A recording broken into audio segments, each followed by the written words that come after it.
I think something to keep in mind is that culture is very infectious. Whatever the culture is, it's going to spread.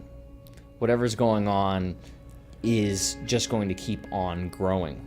That's what a culture is, especially from just the sheer biological meaning of the term culture.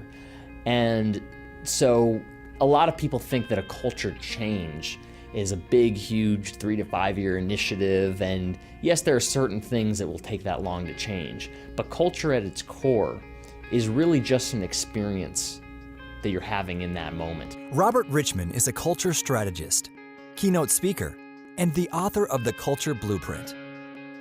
He was a manager at Zappos.com and the co-creator of Zappos Insights.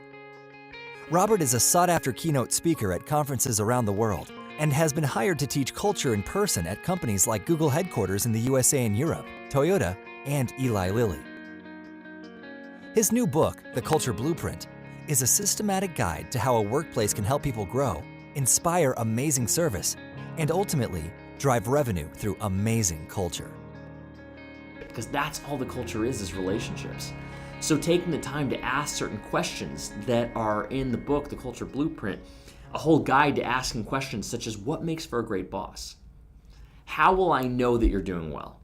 How do I know that you're okay to give me feedback or disagree with me? And these whole sets of questions for co-designing a relationship. And if you take that time to do it in advance, it will really impress anybody coming into the company because you're treating them like a human being that you're having a relationship with, rather than a subordinate that you give demands to and just tell them what to do.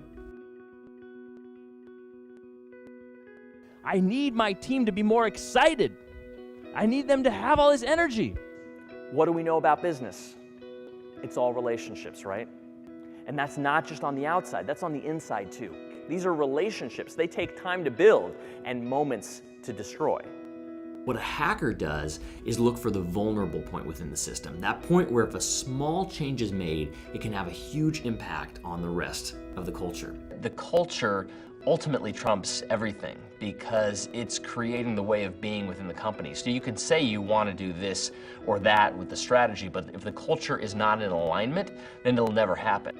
So this is what happens when you create a culture of hackers. You get people who think for themselves. Because the thing is, if you use a best practice, what does that make you as an identity? A best practice user. But the difference between 20 million a year and completely struggling is the difference between distraction and focus. Distraction is self-medication for something that we do not want to feel.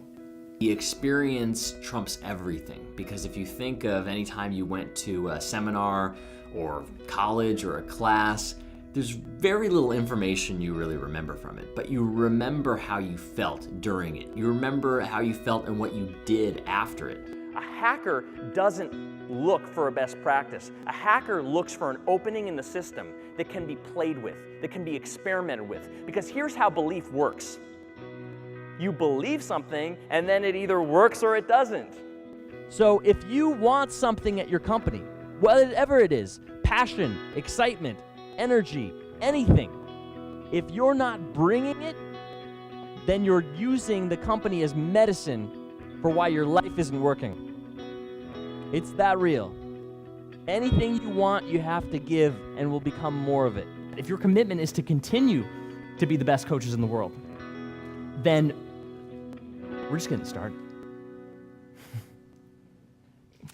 Thank you.